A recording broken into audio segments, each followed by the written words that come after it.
여러분 안녕하세요. 공부의 우영재입니다. 저번 시간까지 부정백했는데 복습 많이 하셨나요?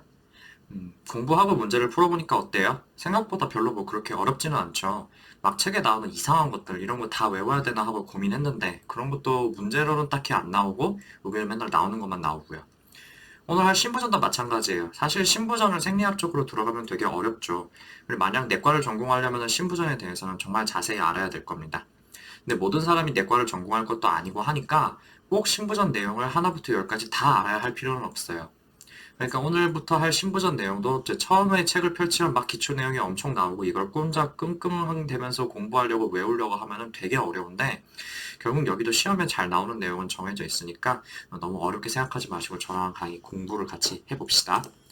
그래서 이번 강의에서는 이제 대체 신부전이 뭐냐에 대해서 얘기를 좀 할 텐데 사실 이제 USMLE에서는 그 병태 생리를 직접 물어보는 내용들이 굉장히 많아가지고 참 이것들을 꼼꼼히 아는 것들이 중요한데 국시에서는 이걸 직접 물어보는 거 아니니까 아주 그렇게 뭐 달달 외울 필요까지는 없어요.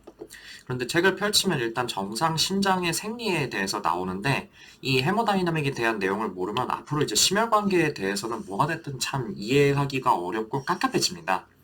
그러니까 이 내용들은 좀 이해를 해야 패서피지올로지를 이해할 수 있고 그다음에 이제 약을 어떻게 쓰는지를 알 수가 있으니까 같이 한번 봅시다. 미리 말씀드리는데 오늘도 그렇고 신부전들은 이제 끊는 부분이 조금 애매해가지고 강의 하나하나가 조금 깁니다. 그래서 우선 정상 심장의 기능을 보면요. 그 심장의 기능은 온몸으로 혈액을 보내는 거죠. 그래서 한 번 뛸 때 심장에서 뿜어져 나오는 혈액의 부피를 우리가 스트로크 볼륨이다 이렇게 얘기를 하고 그 다음에 이제 허트 레이트는 그 이제 1분당 심장 박동수인데요. 요거 두 개를 곱하면은 1분간 심장이 온몸으로 보내는 혈액량 그러니까 이제 카디악 아웃풋이 결정이 됩니다. 이때 이제 혈압 blood pressure라고 하는 게 두 가지 인자에 의해서 결정이 돼요. 크게는 하나는 이제 cardiac output이고 두 번째는 이제 systemic vascular resistance입니다. 이렇게 이제 혈압을 올리는 방법에 두 가지가 있는 겁니다. 심장이 팡팡 뛰어가지고 혈액을 많이 내보내든지 아니면 이제 말초 혈관들을 바짝 조여가지고 systemic vascular resistance를 높여주든지 하는데 근데 이제 스트로크 볼륨을 결정하는 데에는 크게 세 가지 인자가 관여를 합니다. 첫 번째는 프리로드, 두 번째는 contractility, 그 다음에 세 번째는 afterload 이렇게 했는데 사실 이것들 단어들을 많이 들어보셨을 겁니다. 근데 맨날 듣고서도 그게 뭐였지? 그냥 그렇게 있는가 보다 하고 이제 넘어가셨던 분들 많죠? 그래서 하나씩 이제 좀 보도록 합시다. 첫 번째 이제 프리로드는 수축 직전에 심장 내에 차있던 혈액 이걸 말하는 겁니다. 그래서 이제 이게 그걸 풀어서 쓰면은 이제 left ventricle and diastolic volume 이라고 이제 똑같은 말인 거죠. 그래서 이제 심장이 이완을 마치고 수축을 시작하기 직전에 그때 이제 혈액이 얼마나 차 있는지가 혈액을 얼마나 내보낼 수 있는지 즉 스트로크 볼륨을 결정한다는 말입니다. 이걸 뭐라 그러냐면은 한번 말씀드렸었죠. 프랑크 스털링의 법칙이라고 이렇게 말을 하는 거죠. 자, 이것도 단어 어디 한번 들어봅시다. 단어를 어디서 한번 들어보셨죠? 이제 상상을 한번 해봅시다. 고무풍선에 숨을 불어넣어가지고 공기를 가득 채워 넣었어요. 그래서 이제 한두 번 불어가지고 조금만 부풀린 거하고 한 5번쯤 불어가지고 조금 더 크게 부풀린 거랑 10번쯤 불어가지고 크게 부풀린 걸 3개가 있어요. 근데 이 주둥이를 붙잡고 있다가 1초만 손을 딱 떼가지고 공기를 쭉 뿜어내게 한다고 생각을 해봅시다. 그럼 1초 동안 어디서 공기가 제일 많이 나올까요? 당연히 10번 불어가지고 제일 크게 부풀린 거에서 공기가 제일 많이 나오겠죠. 근데 이게 왜 그러냐 하면은 고무풍선에 탄력이 있으니까 안에 부피를 많이 부풀려 놓으면 놓을수록 그게 원래 모양을 되찾으려 하면서 안에 차 있는 공기를 밀어내려고 하는 힘이 강해지겠죠. 심장도 똑같은 겁니다. 딱딱한 덩어리가 아니라 어느 정도 이완하고 수축할 수 있는 탄력 있는 조직이란 말이죠. 그래서 안에 혈액을 많이 채워 놓았을수록 다시 그게 수축할 때 강한 힘으로 수축하면서 많은 혈액을 내보낼 수 있는 겁니다. 그걸 있어 보이게 표현한 게 프랑크 스털링의 법칙입니다. 자세하게 파고들면은 뭐 단위 면적당 압력이 어쩌고 저쩌고 뭐 이렇게 나오는데 이거 자세하게 나오는 게 전혀 중요하지 않고 저도 잘 모릅니다. 그래서 이렇게만 기억하세요. 혈액을 많이 채워놓으면 채울수록 혈액이 힘차게 많이 뿜어져 나온다. 이것만 아시면 돼요. 죄송합니다. 잠깐만, 어디서 전화가 와가지고, 제가 잠깐 일 보고 왔는데, 어디까지 했죠? 뭐 혈액 프랑크스탈린 법칙 얘기하고 있었던 것 같은데 그 혈액을 많이 채워 넣을수록 이제 혈액이 많이 뿜어져 나온다. 이만 아시면 된다고 말씀드렸고 이제 채워진 혈액을 우리가 이제 프리로드라고 이제 유식하면서 간단하게 표현한다 이렇게 말씀드렸습니다.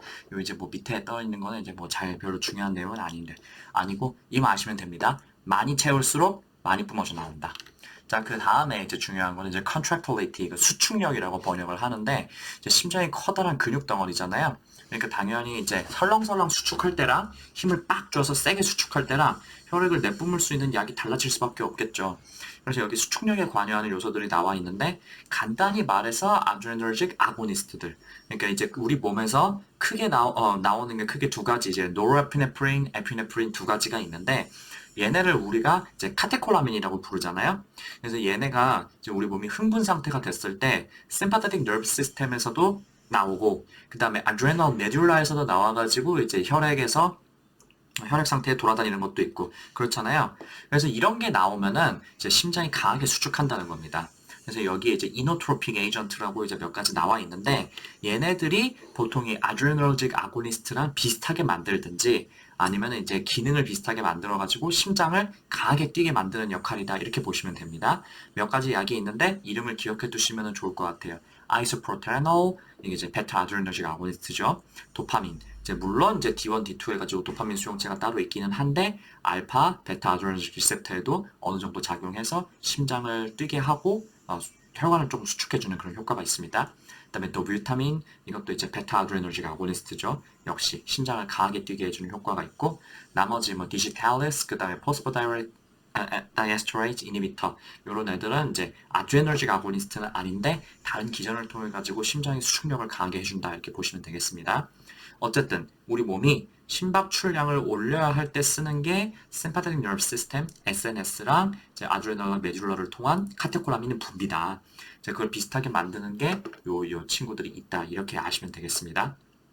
그래서 요 이제 프리로드랑 컨트랙탈리티는 심장 자체의 문제라고 보시면 되겠고, 근데 이제 세 번째 요 애프터로드, 요건 이제 후부하 이렇게 얘기를 하는데, 요거는 심장의 문제가 아니라 심장 다음 혈관의 문제죠. 자, 여러분 생각해 보세요. 심장 뒤에 혈관이라는 관을 연결해 놨는데, 이 관이 딱딱하고 좁아 놔가지고 심장에서 혈액을 뿜어내는데 제대로 받아주질 못해요. 그럼 심장에서 혈액을 제대로 뿜어낼 수 있겠어요? 안 되겠죠. 반대로 잘 늘어나고 넓은 고무관을 달아놓으면은 수축할 때마다 혈액이 쫙쫙 잘 나가겠죠. 이게 애프터로드의 개념이라고 보시면 되겠습니다. 앞에 딱딱하고 좁은 관을 달아놨을 때, 요게 이제 애프터로드가 클 때고, 뒤에 부드럽고 넓은 고무관 달아놨을 때, 요게 이제 애프터로드가 작을 때다 이렇게 보시면 되겠습니다. 다시 말해서 애프터로드는 혈관이 결정하는 거고, 스트로크 볼륨이랑은 반비례 하는 관계입니다. 그러면 애프터로드를 결정하는 요인이 뭐냐? 그게 바로 여기 나오는 이제 systemic vascular resistance라고 보시면 되고요. 이 systemic vascular resistance는 어디서 결정하냐면은 여기 나와 이제 terminal arteriole 이것들이 얼마나 넓냐 아니면은 좁아졌냐로 결정이 됩니다. 그래서 이 terminal arteriole들이 수축해 있으면은 systemic vascular resistance가 올라가니까 심장에서 혈액이 나가기가 어려워지고 심장이 수축하려고 할 때 오히려 부담만 주게 됩니다.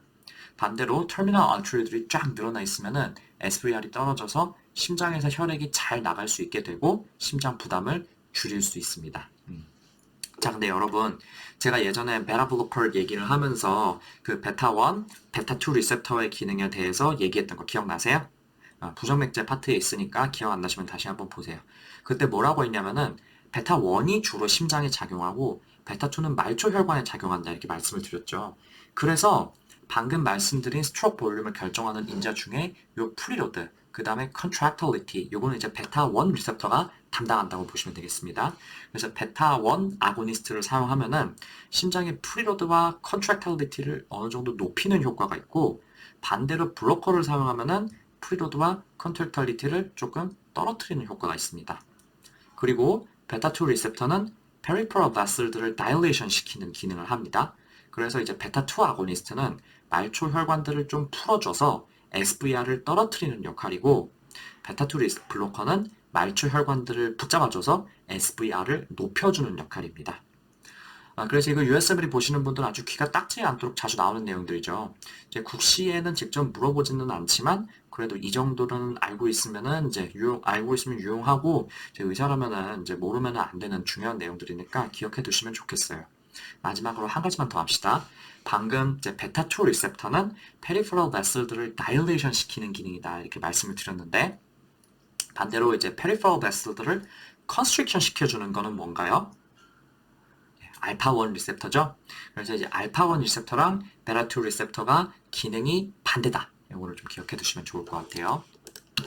그래서 이제 건강한 사람에서 심박 출량이 자연스럽게 오르려면은 우리 몸에서 어떤 변화가 일어나는지 한번 생각해 봅시다. 방금 우리 심박 출량에 관여하는 요소 세 가지를 배웠잖아요. 첫 번째 프리로드, 두 번째 컨트랙탈리티, 세 번째 애프터로드. 근데 요 프리로드랑 컨트랙탈리티는 올라가야 되고 애프터로드는 떨어져야 된다 이렇게 말씀을 드렸습니다. 근데 어떻게 그렇게 되는지를 이제 보는 거예요. 자, 심박 출량이 올라가는 경우가 대표적으로 운동을 열심히 하는 경우가 있겠죠. 뭐 아니면 옛날에 뭐 사람들이 사냥을 해서 먹고 살았을 때, 이럴 때는 동물을 잡으려고 막 쫓아가거나 아니면은 뭐 맹수한테서 도망가야 될 때, 이럴 때 몸을 빨리 움직이고 에너지를 팍팍 써야 되니까 온몸으로 산소를 보내야 되는데 당연히 그렇게 심박 출량이 올라가겠죠. 그럴 때 생리적 변화를 생각해 주시면 되겠습니다. 크게 이제 네 가지 정도를 이렇게 적어놨는데 전부 다 sympathetic nerve system이 활성화되면서 생기는 변화라고 보시면 되겠습니다. 그래서 첫 번째로 운동을 할 때는 특히 근육이랑 피부로 혈액을 많이 보내줘야겠죠. 그래서 근육으로 가는 혈관은 팍 풀어져서 피가 잘 갈 수 있게 해줘야 될 거예요. 그래서 여기는 베타2 아드레너직 리셉터를 자극해서 peripheral dilation을 시켜줍니다. 반대로 소화기관 같은 곳에서는 혈액량을 오히려 줄여줘야 되죠. 지금 당장 도망가는 게 급한데 느긋하게 소화만 시키고 있을 수는 없잖아요. 그래서 여기 쪽으로는 혈액을 오히려 적게 보내줘야 되니까 알파1 리셉터를 작용해가지고 peripheral vasoconstriction을 시켜주는 거죠. 그래서 말초 운동 순환계가 운동에 적합하게 적응을 해주는 겁니다. 이렇게 보시면 되고요. 두 번째는 심장의 프리로드를 높여줘야 되는 거거든요. 근데 이제 프리로드라고 하는 거는 심장에 혈액을 채우는 거다 이렇게 얘기를 했잖아요. 그러니까 혈액이 심장으로 많이 돌아와 줘야 되는 거죠. 근데 우리 몸에서 혈액을 많이 저장해 놓고 있는 곳은 사실 베인이거든요. 그래서 이제 프리로드를 높이기 위해서는 이 베인들이 수축을 해줘야 돼요. 그래서 venous constriction이 되면서 venous return이 증가하고 자연스럽게 프리로드가 증가하는 효과가 생겨요. 근데 이때는 그래서 그런 베인들의 알파1 리셉터가 작용해서 정맥들이 수축을 해주는 거겠죠. 그리고 여기 뭐 hyperventilation 얘기도 적어놨는데 hyperventilation이 어떻게 프리로드를 높여주는 효과가 있을까요? 요거는 잘 한번 생각해 보세요. 세 번째로는 심장의 contractility를 높여줘야 되는데 요것도 이제 adrenal medulla 이런 데서 이제 카테콜라민을 분비를 하면은 얘네가 혈액을 타고 돌다가 심장으로 가서 베타1 리셉터를 자극하면 이제 heart rate도 높여주고 그 다음에 contractility도 높여주게 됩니다. 자, 그래서 이런 변화를 통해서 심장의 cardiac output이 증가하는데 좀 생각해보니까 프리로드랑 컨트랙탈리티는 어떻게 높아지는지 얘기를 했는데 애프터로드는 그래서 높아지는지 떨어지는지 얘기를 안 했어요. 그죠? 근데 왜 그러냐면은 말초 혈관들은 늘어나는 것도 있고 줄어드는 것도 있고 하니까 결국에는 뭐 그렇게 엄청난 그렇게 변화는 없거든요. 근데 어쨌든 간에 이 애프터로드라고 하는 거는 심장에서 혈액이 못 나게 꽉 막고 있는 장애물 같은 거잖아요. 그래서 운동할 때 심장은 팡팡팡 뛰는데 심장이 그렇게 격렬하게 뛴에도 불구하고 그 장애물은 별 차이가 없다. 아니면 오히려 어떤 면으로는 이제 근육으로 가는 거는 이완하니까 어떤 면에서 근육으로 가는 장애물은 줄어든다 이렇게 볼 수가 있는 거죠. 그래서 생각보다 심장의 부담이 그렇게 증가하지 않아요. 운동하는 도중에 심장이 빨리 뛰더라도. 그러니까 우리가 하루에 어느 정도의 적당한 운동을 해줘야 우리 심장에 별로 부담을 주지 않으면서 혈액순환은 잘 시켜줄 수 있다. 이렇게 생각하시면 되겠어요. 그래서 적당한 운동이 몸에 좋다. 이렇게 보시면 되는 겁니다. 근데 이거랑 고혈압을 한번 비교를 해봅시다. 사실 불과 한 100년 전만 하더라도 고혈압이라는 게 나이가 들면서 혈관이 딱딱해지니까 온몸에 혈액을 잘 보내려고 하다 보니 심장에 혈액을 세게 보내다 보면 생기는 자연스러운 결과다. 그러니까 이제 고혈압을 치료할 필요는 전혀 없다. 이게 의학계의 주류 의견인 적이 있었다고요. 근데 이제는 우리가 모두 알죠. 고혈압이 생기면 그 변화는 무슨 병들이 생기는지. 그게 왜 그러냐면은 혈관이 딱딱해지다 보니까 순환이 잘 안 되고 그래서 순환하는 혈액의 압력을 높여가지고 구석구석 혈액을 잘 보내려고 한다. 이 말은 맞아요. 근데 이러면 어때요? 심장에도 그 압력이 가해지니까 심장에 부담이 굉장히 많이 주게 되겠죠. 그래서 고혈압이 안 좋은 거예요. 그 혈액을 운동을 하면서 혈관이 이완을 하고 그다음에 자연스럽게 온몸에 혈액을 보내주는 게 아니라 억지로 혈액을 보내려고 하다 보니까 심장에 부담을 주고 압력 때문에 혈관이 손상이 생긴다. 이렇게 보시면 되겠어요. 자, 그래서 심장이 정상적으로는 이렇게 이제 운동할 때처럼 이제 잘 뛰어줘야 되는데 점점 노화가 되고 심장이나 혈관에 손상이 생기다 보면은 이게 이제 잘 뛸 수 없게 되겠죠. 그걸 평가하는 방법이 뭐가 있나 한번 보겠습니다. 우리 지금까지는 이제 스트로크 볼륨, 카디악 아웃풋 이런 얘기를 했는데 이제 이런 게 떨어지면은 심장 기능이 떨어지는 거잖아요. 그래서 이제 스트로크 볼륨을 계산하는 방법은 N diastolic volume, 그러니까 프리로드에서 N systolic volume 이걸 빼주면 되겠죠. 최대로 이완할 때의 혈압량에서 수축이 다 끝났을 때의 혈액을 빼주면은 얼마나 뿜어냈는지를 알 수가 있으니까요. 그래서 요거는 에코카디오그래피를 찍으면은 기계가 계산을 해줍니다. 이때 어느 정도의 혈액이 빠져나가느냐, 즉 ejection fraction을 계산을 해줄 수가 있겠습니다. 스트로크 볼륨을 N 다이스톨릭 볼륨으로 나눠주면 되겠죠? 이게 정상치가 대략 한 6에서 70% 정도 된다고 하네요. 이때 그 심부전, 그러니까 failing heart에서는 초기에 ejection fraction부터 먼저 떨어지게 됩니다. 그래서 요 카디악 아웃풋이나 스트로크 볼륨 같은 것보다 요 ejection fraction이라고 하는 게 심장 기능을 잘 반영하는 수치다 이렇게 얘기를 할 수가 있겠어요. 그래서 자 지금까지 정상 심장에 대해서 쭉 말씀을 드렸는데 심부전이라 하면 뭐냐 하면은 결국은 앞에서 쭉 말씀드린 것처럼 심장이 온몸에 혈액을 잘 보내고 있고 그 양을 계산한 게 카디악 아웃풋인데 여러 원인으로 인해서 이 카디악 아웃풋을 제대로 확보하지 못하는 상황 이거를 failing heart다 심부전이다 이렇게 얘기하는 거라고 보시면 됩니다. 근데 아까 카디악 아웃풋을 결정하는 요소 세 가지 중에 심장에 해당하는 게 크게 두 가지가 있었죠. 하나는 프리로드고 그 다음에 하나는 컨트랙터리티인데 요 두 가지 중에 하나가 잘못되면은 카디악 아웃풋이 떨어지겠죠. 그래서 그 컨트랙터리티가 떨어지는 거를 우리가 수축 기능의 이상이다 이렇게 보시면 되는 거고 프리로드가 확보가 안 되는 거를 이완 기능에 이상이 생겼다 이렇게 볼 수가 있겠습니다. 그래서 첫 번째, 심장 자체가 수축하는 힘이 약해지면 예전처럼 힘차게 온몸으로 혈액을 보낼 수가 없게 되잖아요. 그걸 우리가 수치로 평가하려면은 이젝션 프랙션을 재가지고 이게 정상적으로는 6, 70% 정도 나와야 되는데 그거보다 떨어져 있다. 그러면은 심장이 뛰는 힘이 많이 약해졌구나 이렇게 생각할 수가 있어요. 자, 근데 이때 우리 몸이 어떤 변화가 생기는지 이게 중요하겠습니다. 그러면은 이걸 보충하기 위해서 어떤 노력을 우리 몸이 하느냐? 그러면은 컨트랙탈리티가 떨어지니까 스트로크 볼륨이 떨어지잖아요. 그죠? 이제 왜냐면 이제 이젝션 프랙션이 떨어질 거니까. 근데 이젝션 프랙션 자체를 높이지를 못하니까 이런 어떤 방법을 쓰냐면은 자 여기 보세요. 그 이젝션 프랙션이 뭐 50%로 떨어졌다. 그래가지고 스트로크 볼륨이 떨어졌다 이렇게 된다면은 방법이 하나가 있어요. 이젝션 프랙션을 유지하되 요 N 다이스톨릭 볼륨 즉 프리로드를 높이면은 똑같은 이젝션 프랙션이라도 스트로크 볼륨을 높일 수가 있거든요.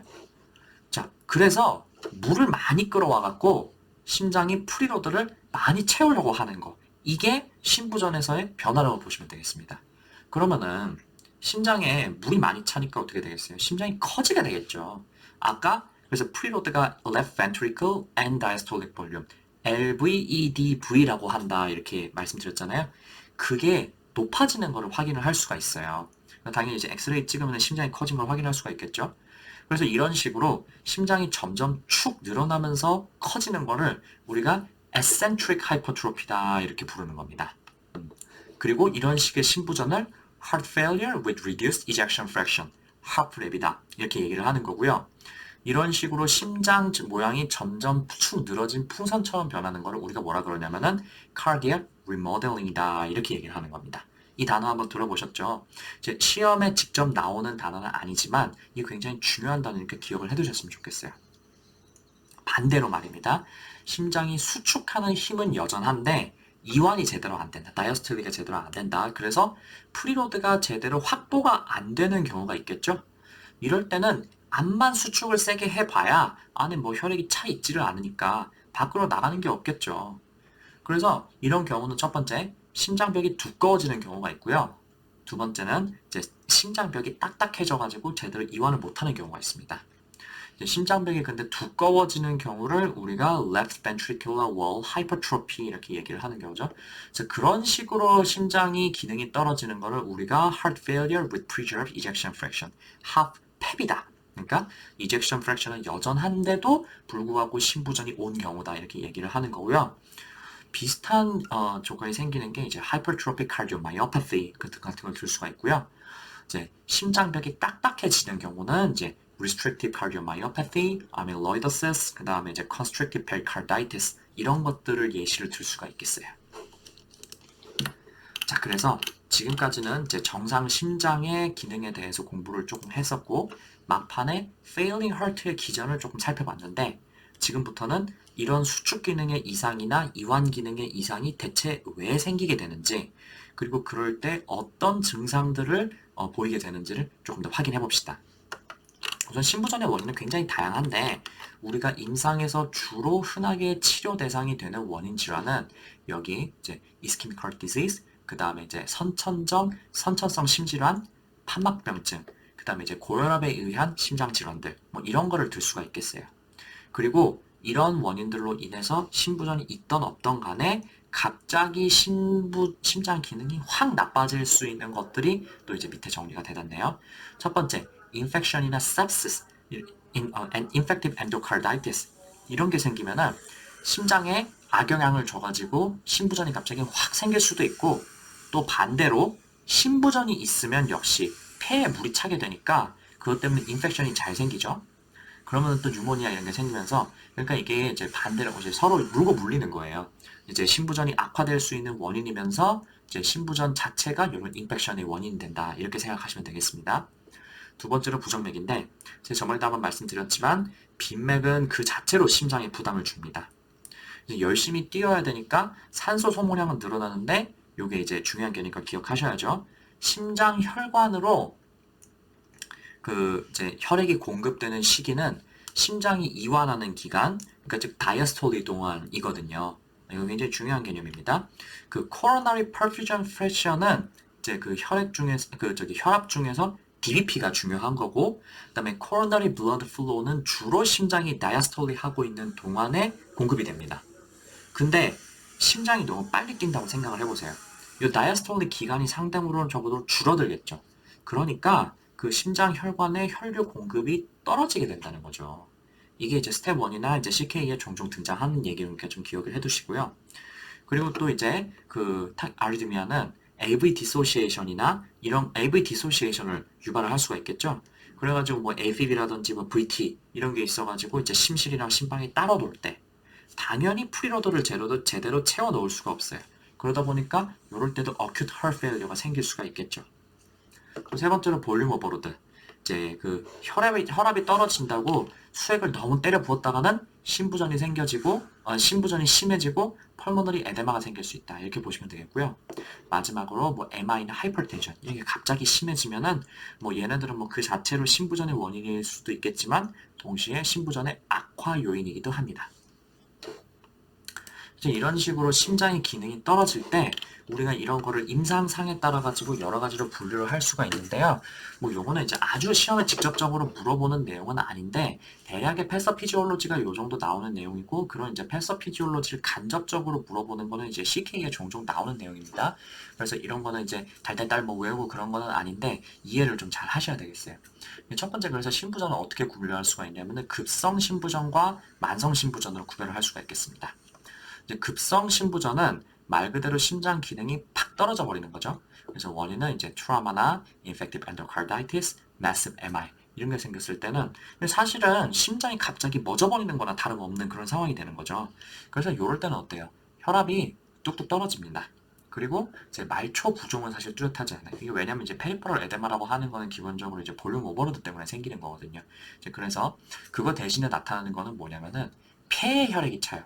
왜냐면 이제 심장이 뛰면서 그 폐에 있는 혈액들을 좀 끌어와야 되는데 그러지는 못하고 폐에만 계속 물이 차다 보니까 acute pulmonary edema 아니면 pulmonary congestion 이런 것들이 생기게 된다는 거죠.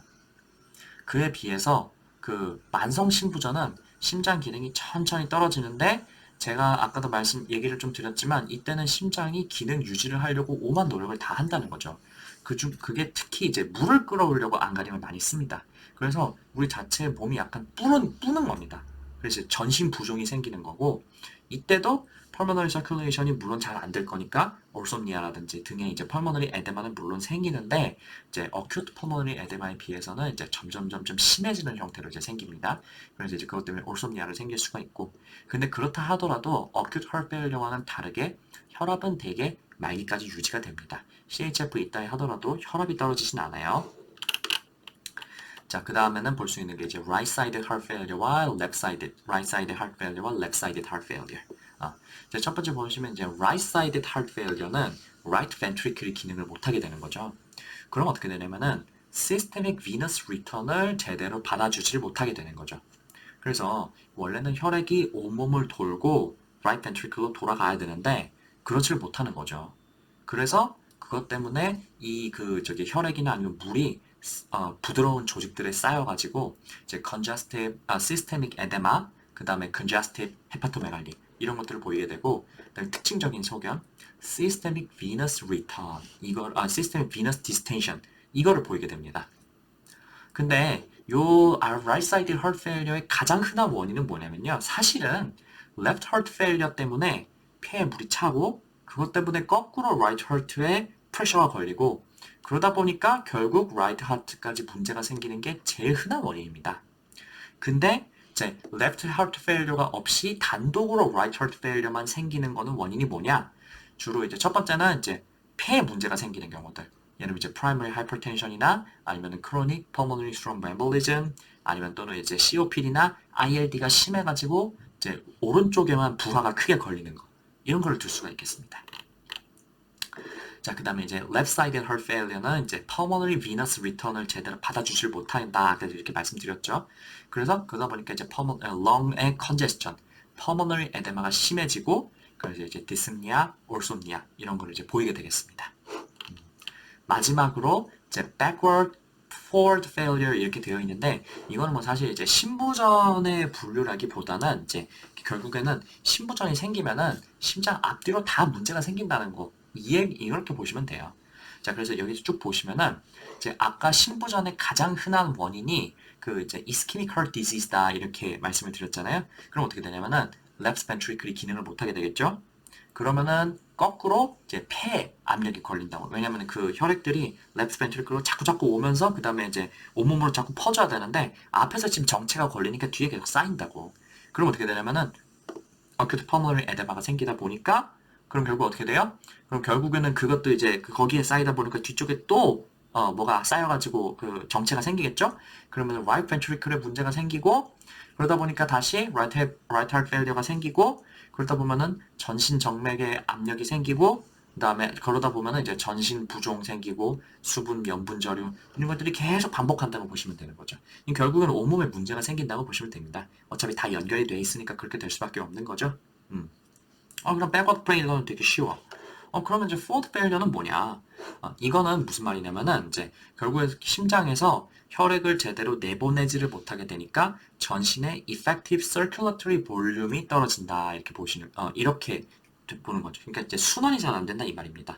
자, 요게 좀 기억을 하셔야 될 게, 여기에 이제 볼륨 자체가 떨어지는 건 아니에요. 우리 몸은 볼륨 오버로드 상태입니다. 근데 그게 원래는 순환을 계속 꾸준하게 해야 되는데 그러질 못하고 한 곳에 머물러 있어가지고 몸이 뭐 물로 불어 있다 이렇게 보시면 되겠습니다. 어쨌든 이때 제일 문제가 되는 거는 특히 이제 renal perfusion이 떨어진다는 거죠. 이제 키드니로 가는 혈액이 떨어집니다. 근데 키드니 입장에서는 있잖아요. 우리 몸에서 그 GFR을 어느 정도 유지를 하고 소변량을 유지하는 게 굉장히 중요하니까 renal perfusion을 충분히 받아야 되는데 그렇게 못하면은 키드니는 어떤 식으로 반응하냐면은 renin, angiotensin, aldosterone system, 그러니까 RAAS를 활성화시킨다는 거죠. 자, 이 내용은 시험에 정말 자주 나오는 내용이죠. 아마 USMLE에서 이제 생리학적 원리 중에 가장 시험에 직접 간접적으로 출제가 많이 되는 내용을 꼽아라 하면은 아마 이걸 꼽아도 괜찮을 거예요. 자, 요 RAAS는 기능이 뭐냐면은 결국 신장의 혈류량을 높이려고 활성화되는 건데, 그러다 보면은 어느 정도 혈압을 높이게 되는 거고, 그 다음에 이제 안지오텐신의 기능 중에 하나가 결국은 이제 소듐과 워터를 늘려가지고 혈액량을 늘리자 이렇게 되는 거거든요.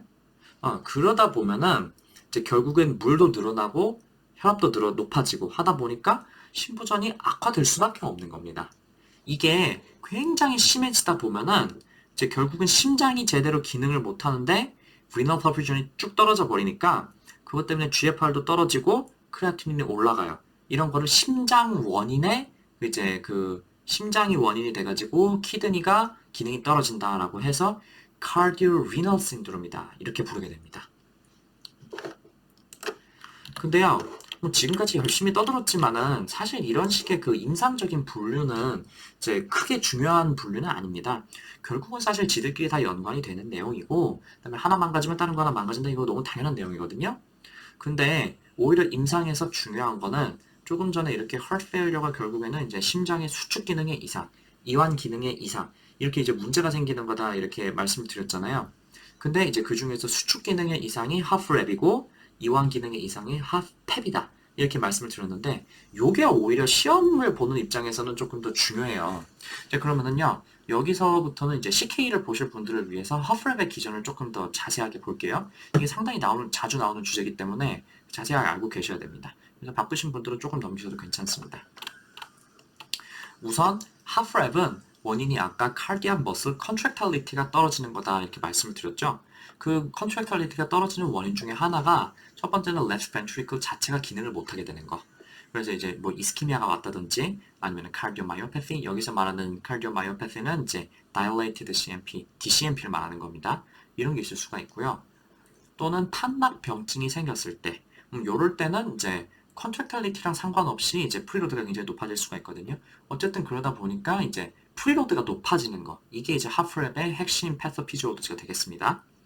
근데 어쨌든 이런 식으로 프리로드가 커지게 되면요, 심장에 물은 많이 채워놨으니까 이젝션 프랙션이 조금 더 떨어지더라도 워낙 채워놓은 게 많아서 혈액을 어느 정도 펌핑을 할 수가 있겠죠.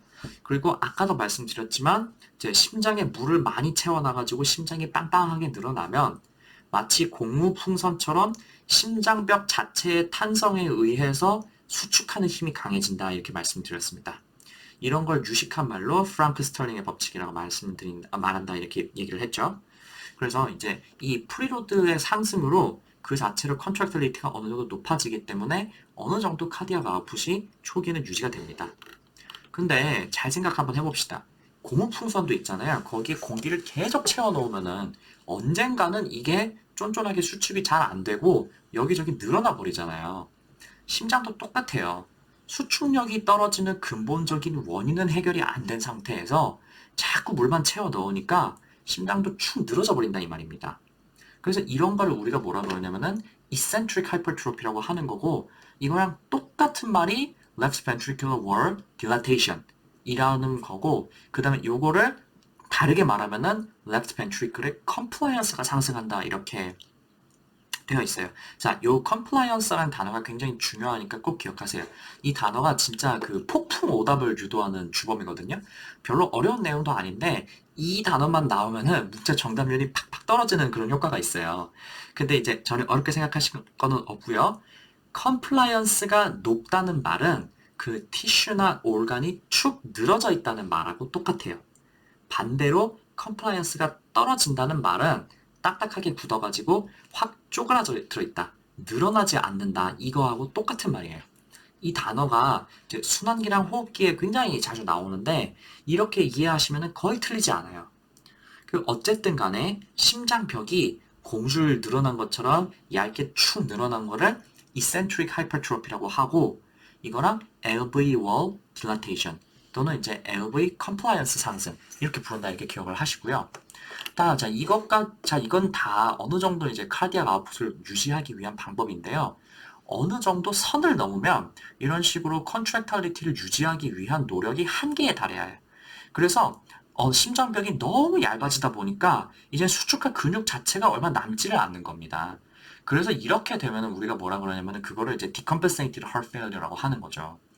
그래서 이때는 이제 무슨 방법을 쓰냐면은 심장에서 혈액을 힘줘서 보내지를 못하니까 퍼fusion 프레셔가 떨어지겠죠? 그래서 이때는 혈관에 힘을 빡 줘가지고 혈압을 높여서 perfusion pressure를 유지하려고 하게 됩니다. 사실은 congestive heart failure가 있는 사람들 심장이 혈액을 제대로 못 보내는 건 맞는데 혈압은 재보면 오히려 높다던가 이렇게 된다는 거죠. 근데 어쨌든 간에 이런 식으로 되면 어떻게 되겠어요? 심장에 부담이 더 많이 가겠죠? 이게 점점 악순환인 거예요. 그래서 이게 그 심장에 부담이 생기다 보니까 심장은 어떻게든 컨트랙터리티 유지를 하려고 물을 끌어오고 근데도 기능은 점점 떨어지지. 심장이 제대로 기능을 못하니까 혈액이 수축해가지고 어느 정도 이제 퍼fusion 프레셔를 유지하려고 하지. 그러면 심장이 부담은 더 주지. 계속 반복이 되는 겁니다. 이렇게 되는 이제 비셔 사이클을 우리가 이제 하프 랩이다 이렇게 부르는 겁니다. 이 내용도 좀 잘 이해하셨으면 좋겠어요. 그 다음에 그 반대로 heart PEP 요거는 heart failure with preserved ejection fraction이라고 부르는 건데 요거는 심장이 그 거기에 이제 에피소드가 굉장히 커지고 심장의 부담이 커지다 보니까 심장이 그거에 반응해가지고 심장벽이 두꺼워지는 겁니다. 그래서 이제 강한 힘으로 밀어붙이려고 하는 거죠. 근데 이때는 이제 심장벽이 두꺼워지고 딱딱해지다 보니까 심장이 이완을 제대로 못하게 되는 겁니다. 즉 diastolic dysfunction이 생기는 거죠. 그래서 이때는 심장이 어떻게 되겠어요? 프리로드를 제대로 채워 넣지를 못하게 되는 거죠. 그래서 그런 것들이 뭐가 있냐면은 첫 번째로 심장벽이 두꺼워지는 거는 뭐가 있냐면은 left ventricular hypertrophy, 그 다음에 이제 HCMP 이런 게 있고, 그 다음에 이제 심낭벽이 딱딱해지는 게 심장벽이나 아니면 심낭이 딱딱해지는 게 restrictive CMP, 그 다음에 constrictive pericarditis, 그 다음에 cardiac tamponade 뭐 이런 것도 있고요. 마지막으로 여기 나와 있는 이 high output failure 요거는 얘기가 조금 다른데 요거는 이제 뭐 심장 자체에 문제는 없지만 다른 원인으로 인해 가지고 심장이 계속 힘차게 뛰는 경우가 있어요. 대표적으로 thyrotoxicosis 아니면 아네미아가 뭐 굉장히 심하다든지 할 때요. 아니면 이제 뭐 AVF가 굉장히 클 때 뭐 이럴 수가 있는데 이거는 마치 사람으로 따지면은 하루 종일 마라톤을 뛰게 시키는 거랑 비슷한 거죠. 그러면 아주 지쳐 나가 떨어질 텐데 심장이 쉬고 싶어도 옆에서 억지로 막 뛰게 하니까 심장이 그냥 푹 퍼져버립니다. 이것도 일종의 하프팹이라고 볼 수는 있는데 이제 preserved ejection fraction은 되니까, 근데 이건 이제 심장 자체에 근본적인 문제가 생기는 건 아니니까 이제 하프팹이라고 얘기하기는 좀 어렵고 우리가 흔히 얘기하는 거는 여기 들어간다고 보시면 되겠어요. 심장벽이 두꺼워지는 거, 이게 이제 하프팹 중에 제일 흔한 케이스고 나머지들은 역시 그 heart failure가 생기면서 ejection fraction이 그 유지는 되는 비슷한 기전을 가지고 있다 이렇게 보시면 되겠어요. 그럼 얘는 도대체 임상상이 어떻게 다르냐 이렇게 보시면 되겠는데 그 이제 heart failure의 임상상으로 제일 흔한 건 뭐냐면은 orthopnea, bilateral crackle, productive cough, 즉 pulmonary edema 그리고 이제 systemic edema다 이렇게 보시면 되겠어요. 그래서 특히 이제 pulmonary edema 때문에 누워 있으면 숨 찬다.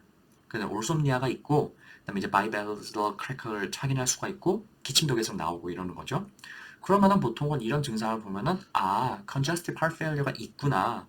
그러면은 아마 내가 생각하기에는 심음을 들었을 때는 S3가 들릴 것 같고, 그 다음에 에코카르디오그래피를 찍으면 이젝션 프랙션이 떨어져 있겠다. 이렇게 추측을 할 수가 있겠죠? 근데 문제를 읽어보니까 S3는 없고 S4가 있네? 그리고 에코를 찍었는데 이젝션 프랙션이 정상이네? 이게 뭐야? 그럼 심장 문제가 아니고 폐에 문제가 있어가지고 숨을 못 쉬는 건가? 일이 이렇게 가면 틀린다 이 말입니다. 정상적인 리즈닝을 잘 하려면은 S4가 들리니까 심장벽이 두꺼워졌구나. 그러면은 하프랩이 아니라 하프팹인가 보다. 이렇게 가야 된다는 겁니다. 그래서 이렇게 이제 하프랩도 그렇고 하프팹도 그렇고 문제가 상당히 자주 나오고 특히 이제 하프팹은 오답으로 유도를 하기가 쉽다 보니까 이제 함정에 빠지기가 쉬운데 보통은 이런 게 있다는 것 자체를 까먹고서는 이 문제에서는 S4 같은 걸 대체 왜 줬지? 하고 갈팡질팡 하다가 나중에 해설을 보고 이런 게 있었지 하는 경우가 많아요. 그래서 이제 이 하프팹이라는 게 있다는 거를 기억하고 있으면은 어렵지 않게 맞출 수가 있거든요. 그러니까 이제 이걸 잘 기억하고 계셨다가 맞추시길 바래요.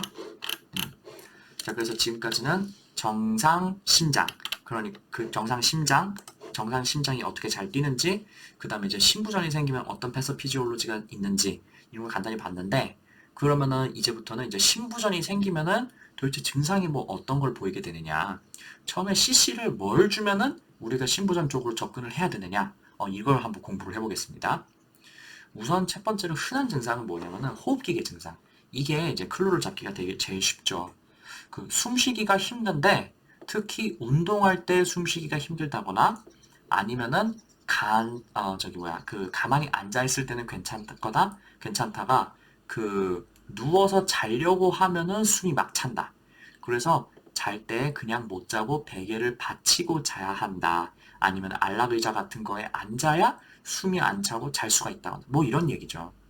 그리고 또 이제 paroxysmal nocturnal dyspnea. 이거는 뭐냐면은 대체로 잘 자는 편인데 밤에 갑자기 기침하고 숨쉬기 힘들고 이런 적이 몇 번 있었다. 이런 거죠.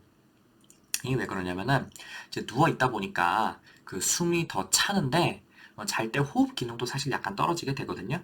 이제 그러면은 그러다 보니까 이제 물이 이렇게 고여가지고 약간 이제 에스마처럼 이제 에어웨이 이리테이션이 생겨서 막 기침하면서 깬다. 이렇게 그렇게 보시면 돼요. 이런 거는 이제 뭐 잘 나오는 건 아니지만 문제를 좀 어렵게 낼 때 클로로 줄 수가 있겠죠. 그 다음에 또 나오는 건 이제 여기 Cheyne-Stokes respiration이라고 해가지고 숨을 막 쉬다가 확 멈추고 또 숨을 막 쉬다가 멈추고 이런 건데 요거는 사실 이제 CHF에 대한 이제 특이적인 증상이라고 보기는 어렵고 인종에 다다른 사람의 호흡 특징이다 이렇게 보시면 되겠습니다. 자, 그 외에는 당연히 이제 전신에 산소 공급도 잘 안 되고 하니까 굉장히 피로하겠죠. 근데 뭐 사실 이제 병원에 오는 사람 중에 이렇지 않은 사람들이 잘 없으니까 이걸로 알기는 조금 어렵겠고 또 이제 진찰 소견은 어떠냐면은 이제 여러 가지가 있는데 이제 신부전 쪽으로 문제를 몰고 가는 내용은 어떤 내용이냐면은 이제 손발이 굉장히 차고 축축하다.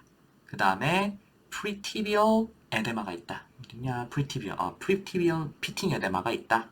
그 다음에 이제 그 뭐 jugular venous distension이 있다. 요 정도가 이제 신부전의 특이적인 진찰 소견이다. 이렇게 보시면 되겠습니다. 그다음에 그 밑에는 이제 뭐 NIH classification 뭐 이런 게 있는데 시험에 안 나오니까 치우시고 자, 그 다음에 이제 퍼시픽 책을 잠깐 보면은 제가 여기 이제 띄우지는 못하는데 거기 이제 전신 부종의 원인에 따른 임상병력, 신체 검진, 검사 소견 뭐 이런 게 있어요. 근데 요 표는 이제 중요하니까 그 중에서 중요한 게 몇 가지를 좀 익혀둡시다. 사실 이제 신부전의 중요한 임상 소견이 전신 부종이다 이렇게 되어 있는데 가만 생각해 보니까 온몸이 붓는 게 꼭 신부전에서만 그런 건 아니잖아요. 그래서 예를 들면 뭐 리버 시로시스가 있을 때도 그럴 수가 있고 또는 뭐 네프로틱 신드롬 있을 때도 뭐 그렇게 될 수가 있겠네요. 그러면은 이제 이런 그 전신 에데마를 일으키는 질환들이 어떤 차이를 보내는지 좀 생각을 해봅시다. 우선 이제 심장에 의해서 붓는 거랑 나머지 두 가지의 큰 차이가 뭐냐면은 심장 때문에 붓는 거는요, 이게 알부민이 떨어져서 붓는 게 아니라는 겁니다. 심장이 비너스 리턴을 받지 못해서 뒤쪽에 혈액이 쌓이니까 정체가 생겨서 붓는 거예요.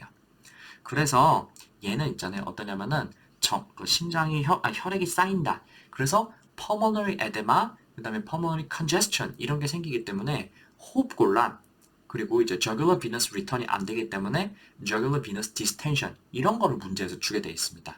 그다음에 이제 뭐 비슷한 게 그다음에 이제 또 동반될 수 있는 게 뭐 하이퍼나트레미아 이런 게 있는데 이런 걸로 감별하기 전에 피지컬 소견을 먼저 보고 아셔야 된다는 겁니다.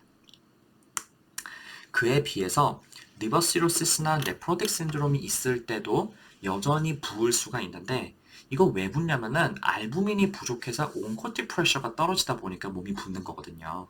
그래서 얘는 이제 물이 밑에 이제 쌓여가지고 생기는 거다 보니까 얘는 이제 그러니까 물이 이제 온몸이 그 물에 젖는 거죠. 그 젖는 거를 이제 빼주는 게 온코티 프레셔라고 보시면 되는데 그게 안 돼가지고 몸이 부는 겁니다.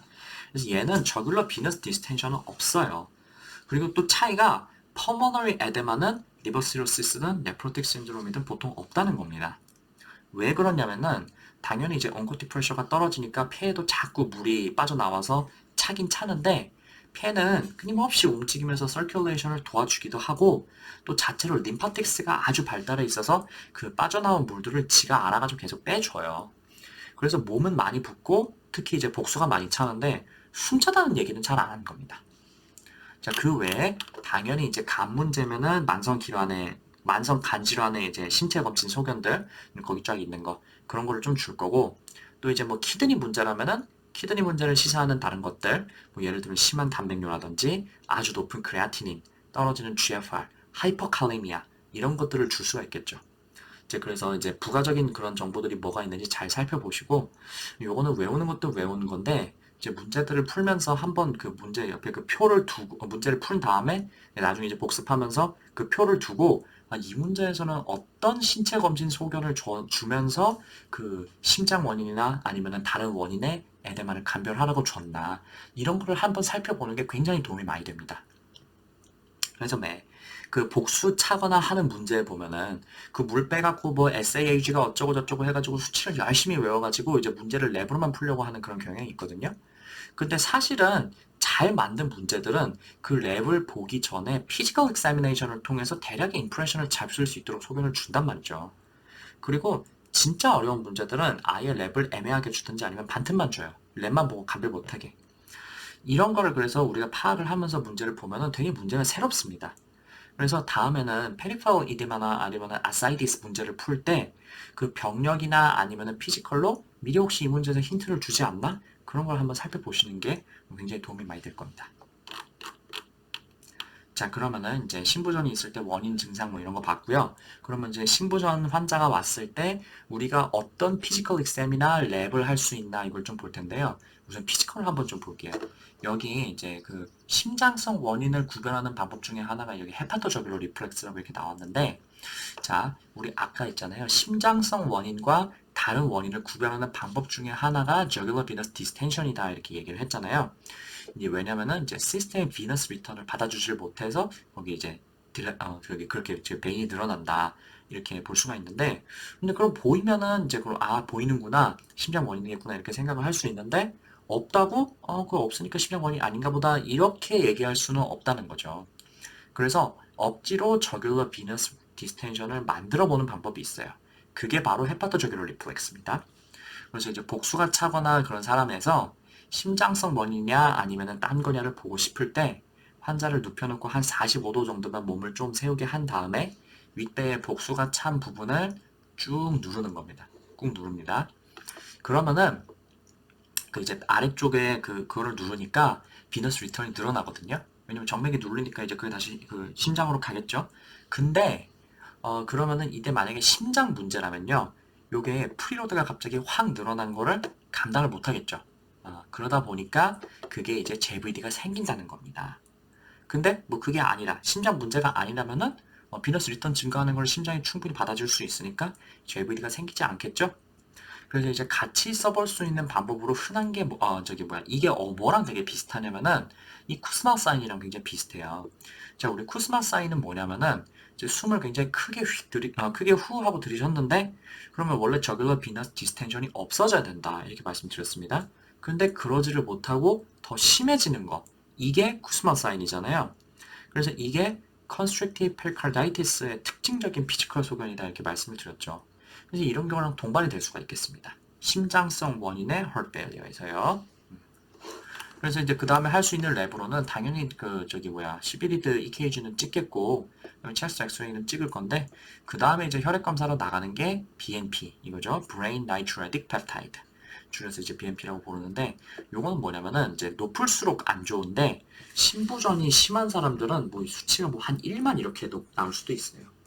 그리고 이제 그다음 이게 심기능과 그 심부전의 그 중증도를 이제 평가하는 굉장히 중요한 방법이고, 그다음에 이제 그 심장의 기능 자체를 평가하는 이제 가장 좋은 방법은 에코카디오그래피. 그래가지고 이제 직접 이젝션 프랙션을 측정한다든지 그런 방법이 되겠습니다.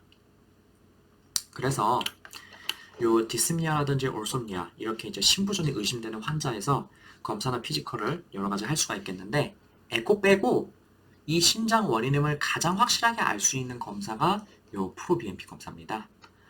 그래서 이게 프로BNP가 400 이상으로 나온다. 그러면은 심장 원인의 heart failure 가능성이 굉장히 높고, 이게 100 이하다. 그러면은 심장 원인을 배제할 수 있다. 이렇게 해가지고 이제 아주 좋은 검사 방법이다. 이렇게 되어 있습니다. 그래서 이제 그 외에 뭐 심음의 청진, 뭐 S3의 존재, 아니면 뭐 크래크를 듣는다든지, 아니면 jugular venous distension이 있다든지, 뭐 페리퍼럴 에데마가 있다든지, 아니면 엑스레이 상에서 이제 enlarged heart가 있다든지, 뭐 이런 것도 다 이제 할 수 있는 검사인데, 요런 거는 이제 그 보조적인 도구라는 거죠. 그래서 있으면은 당연히 이제 심장 원인을 파악하는 데 도움이 되지만, 없다고 해서 심장 문제를 배제할 수는 없는 검사인 겁니다. 그래서 물론 여전히 이거는 좋은 검사들이지만 프로 BNP만큼 확실하지는 않다 이렇게 보시면 되겠습니다. 자, 그럼 오늘 진짜 마지막 내용. 그 이제 heart failure가 있을 때 그 여러 가지 임상 소견이나 검사 결과로 이 사람이 어느 정도 몸이 안 좋은가를 유추할 수가 있어요. 근데 그 중에서도 이건 참 안 좋은 예후를 시사하는 소견이다 하는 게 있습니다. 여기 쫙 적어놨는데요. 이건 솔직히 다 외우려면 조금 어렵고요. 시험에 잘 나오는 게 요 랩 소견입니다. 그래서 아까 첫 번째는 이제 프로 BNP가 올라가면은 안 좋은 예후다. 이제 그렇게 말씀을 드렸었죠. 근데 이게 높으면 높을수록 안 좋은 거다. 이렇게 말씀을 드렸습니다. 근데 요 BNP라고 하는 거는요, 기능이 뭐냐면은요, 온몸에 물이 너무 많이 차다 보니까 그걸 자체적으로 빼려는 노력을 어느 정도 하는 거거든요. 그래서 이게 물만 빼는 게 아니고 어느 정도 소듐도 같이 내보내려고 그럽니다. 그래서 요 프로BNP라고 하는 거는 하이퍼나트리미아랑 굉장히 그 연관이 있어요. 이런 거를 우리가 뭐라 그러냐면은 하이퍼볼레믹 하이퍼나트리미아라고 하는 거죠. 그래서 이 하이퍼나트리미아가 높은 프로BNP 레벨과 연관이 있기 때문에 안 좋은 예후를 시사하는 소견이라고 보겠습니다. 그리고 또 제가 아까 저기 뭐지?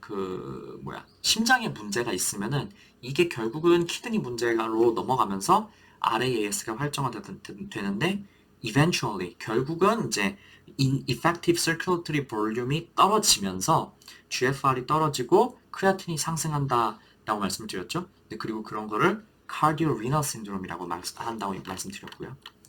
그래서 이제 크레아틴의 상승 역시 그 이제 안 좋은 예후를 시사하는 소견이라고 볼 수가 있겠습니다. 나머지 중에서는요, EKG상에서 와이드 QRS가 있을 때, 뭐 LBBB가 있을 때, 요 정도가 좀 특이하니까 기억해 두시면 되고요. 나머지는 뭐 당연한 내용들이니까 한번 읽어보시면 좋겠습니다. 자, 그래서 오늘 순서가 마무리가 됐는데, 간만에 내용도 참 많고 말도 빨랐죠. 그래서 이걸 되게 어렵게 생각하실 수가 있는데 오늘 한 것들은 물론 의학을 깊게 이해하는데 굉장히 중요한 내용이지만 사실 이제 국시에 직접 나오는 내용들이냐면은 꼭 그렇진 않아요. 그렇지만 이 강의 들으시는 분들은 그냥 국시 답을 달달달 외워가지고 시험을 치시려는 게 아니고 공부 좀 해보자, 좀 이해를 해보자 하려고 들으시는 거잖아요. 그러니까 이제 다음 강의에서 우리가 이제 신부전의 치료를 들어갈 텐데 이런 패서피지올로지가 있어서 여길 건드리면 되는구나 하는 걸 이해하시고 공부를 하면은 조금 더 재미있게 할 수가 있어요. 그래서 오늘 내용 막 외우고 그런 거 아니고요. 차근차근 간단하게 그림이나 도표 같은 거를 그려가면서 이해하려고 노력하면은 참 피가 되고 살이 되는 공부할 만한 가치가 있는 것들이거든요. 그래서 한 번 더 복습하면서 이 내용들을 이해해 두시면 정말 좋을 것 같아요. 그래서 오늘 강의 듣느라 수고하셨고요. 다음에는 이제 만성 신부전의 치료로 뵙도록 하겠습니다. 고생하셨고, 이제 복습 열심히 하시고, 다음 강의 때 뵙겠습니다.